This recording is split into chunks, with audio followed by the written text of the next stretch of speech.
রাধে রাধে বন্ধুরা, তোমরা সবাই কেমন আছো? বৃষ্টির দিনে মন চায় কিছু স্পেশাল বানাতে, তাই আজকের বৃষ্টির সন্ধ্যায় বানিয়ে নিলাম ক্রিস্পি চিড়ের পকোড়া। এই ভিডিওতে দেখে নিও কীভাবে আমি চিড়ের পকোড়াটা বানাই, এবং আমার ভিডিওটা দেখে অবশ্যই তোমরা বাড়িতে বানিয়ে এই পকোড়াটা খেও, এবং কোনো গেস্ট আসলে সন্ধ্যার চাইতে এই পকোড়াটা বানিয়ে গেস্টকে অবশ্যই সার্ভ করো, দেখবে খেয়ে ভীষণ ভালো পাবে। আর যারা এখনও আমার ইউটিউব চ্যানেলটিকে সাবস্ক্রাইব করোনি, প্লিজ আমার চ্যানেলটিকে অবশ্যই সাবস্ক্রাইব করে নিও এবং পাশে থাকা বেল আইকনটি ক্লিক করে নিও, যাতে আমার ভিডিওর নতুন নতুন আপডেট তোমরা পাও। তো দেখো, আমি এখানে এক বাটি চিড়ে নিয়ে নিয়েছি। আমি একটু ভারী চিড়েটাই নিয়েছি। তো এখন আমি এই বড় বাটিটাতে চিড়েটা ঢেলে নিচ্ছি। চিড়েটা এখন আমি ধুয়ে নেব। দেখো, তোমরা এরকম চিড়েটা নেবে। তো এখন আমি এখানে দিয়ে দিলাম জল দিয়ে চিড়েটাকে ভালোভাবে হাত দিয়ে করে তারপর আমি চিড়েটা ধুয়ে নেব, কারণ চিড়ের মধ্যে অনেকটা ডাস্ট থাকে, তার জন্য চিড়েটা ধুয়ে নিতে হবে। তো আমি দুবার করে চিড়েটা ভালোভাবে ধুয়ে নিলাম। বন্ধুরা, এই চিড়ের পকোড়াটা খেতে ভীষণই টেস্টি হয়।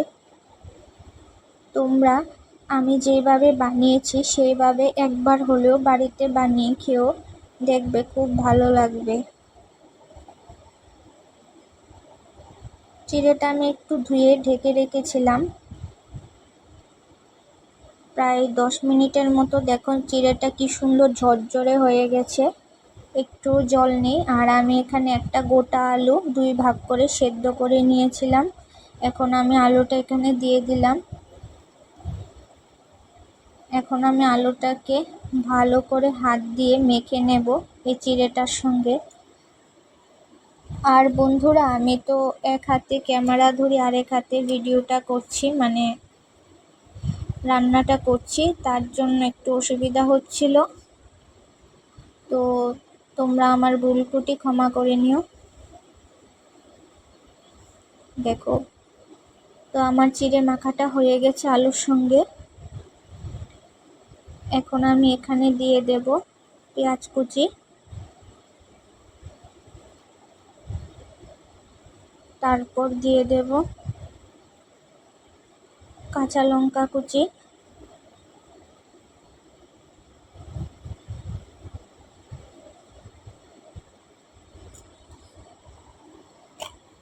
তারপর দিয়ে দেব টমেটো কুচি। ইচ্ছে করলে এটার মধ্যে তোমরা ধনিয়া পাতাও অ্যাড করতে পারো, তো আমি ধনে পাতা পাইনি, সেজন্য আর দিতে পারিনি। আর না দিলেও কোনো কিছু হবে না। আর এখন দিয়ে দিয়েছি আধা চামচের মতো লঙ্কা গুঁড়ো, কারণ আমি কাঁচা লঙ্কা কুচি দিয়েছিলাম, তাই আমি আধা চামচই দিয়েছি লঙ্কা গুঁড়োটা। তারপর দিয়ে দিলাম 1 চামচ নুন, তারপর দিয়ে দিলাম চাট মশলা। এখন দিয়ে দিলাম কস্তুরি মেথি। এখন সবগুলো উপকরণ এই চিড়ের সাথে ভালোভাবে মেখে নেব।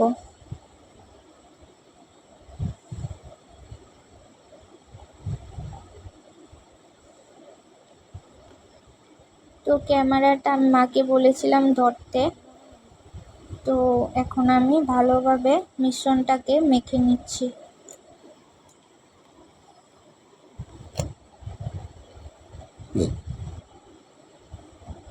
তো দেখো, এখন আমি এরকম ছোট ছোট বলের শেপ দিয়ে আমি পকোড়াটা তৈরি করে নেব। যেহেতু এটা পকোড়া বানাবো, তাই জন্য আমি শেপটাই দিচ্ছি। এরকমভাবে সবগুলো আমি পকোড়া রেডি করে নেব। তো দেখো, আমি সবগুলো বানিয়ে নিয়েছি। এখন আমি ভাজবো। তো আমি কড়াইটা গরম করে নিয়ে ভাজার জন্য এখানে পরিমাণ মতো তেল দিয়ে দিলাম এবং তেলটা গরম হয়ে গেছে। এখন আমি চিড়ের পকোড়াগুলো এক এক করে ভেজে নেব। তো দেখো আমি পকোড়াগুলো তেলের মধ্যে দিয়ে দিচ্ছি। বন্ধুরা, তোমরা যখন এই চিড়ের পকোড়াটা বানাবে তখন প্রথমে একটু গ্যাসের ফ্লেমটা একটু বাড়িয়ে দেবে, তাহলে একটু লাল হয়ে যাবে। একটা পিঠ লাল হলে তারপর যখন উল্টিয়ে দেবে তখন একটু গ্যাসের ফ্লেমটা কম করে দেবে। মিডিয়াম টু লো ফ্লেমে করতে হবে।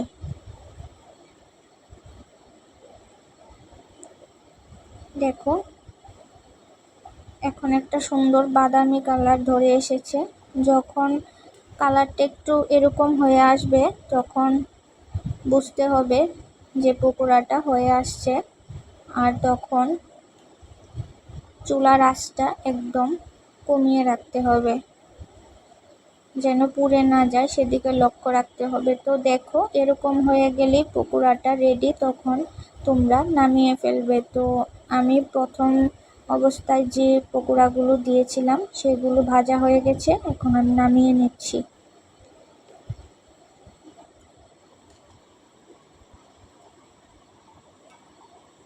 তো এখন আমি সেকেন্ড ধাপে আবার পকোড়াগুলো তেলের মধ্যে দিয়ে দিচ্ছি,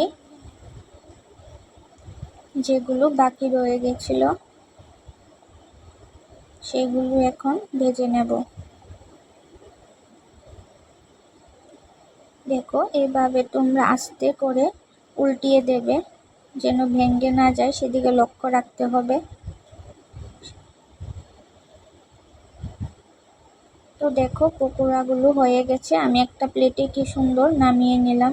দেখো পকোড়াগুলো কি সুন্দর হয়েছে এবং অনেকটা ক্রিস্পি হয়েছে। আমি লাস্টে তোমাদের একটা পকোড়া ভেঙে দেখাবো। তো বন্ধুরা, অবশ্যই তোমরা আমার এই ভিডিওটি দেখে বাড়িতে বানিয়ে খেয়েও দেখবে, ভীষণ ভালো লাগবে। আর এই ভিডিওটি সবার সঙ্গে শেয়ার করে দিও, যাতে সবাই এই রেসিপিটি শিখতে পারে। আর যারা আমার ফেসবুক পেজ থেকে দেখছো তারা আমার ফেসবুক পেজ দীপিকা ব্লগিং পেজটিকে ফলো করে নিও এবং তোমরা এইভাবে আমার পাশে থেকো, যাতে আমি নতুন নতুন ভিডিও তোমাদের সামনে তুলে ধরতে পারি। দেখো আমি আজকে সন্ধ্যার চায়ের সঙ্গে এই পকোড়াটা বানিয়েছি। তোমরাও এভাবে বৃষ্টির দিনে বা বৃষ্টির সন্ধ্যাতে চায়ের সঙ্গে এটা বানিয়ে খেতে পারো।